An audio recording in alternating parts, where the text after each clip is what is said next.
It's so common for abuse victims to justify the abuse based on the fact that the abuser doesn't know how to do things differently.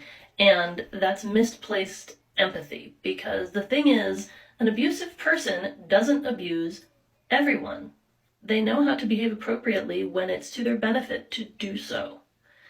And if they really struggle with understanding appropriate behavior, there are tons of resources available for that.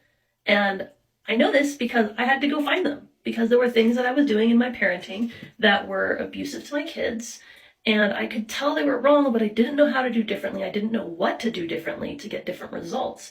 And what did I do? I researched it, I found out how to do differently.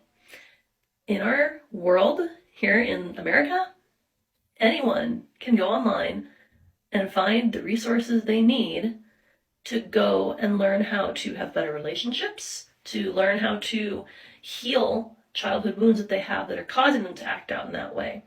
And I think a quote from Pride and Prejudice is really appropriate here. There's a point where Darcy is watching Elizabeth play piano, and she says, "I don't play this piano as well as I'd like, but I've always assumed that that's because I wouldn't take the trouble to practice." And she's saying it in response to what Mr. Darcy has said about why he doesn't converse easily with people. And she's pointing out that interpersonal skills can be learned with practice too.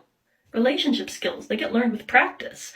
And if you have relationships that are not fulfilling, you can do something about that.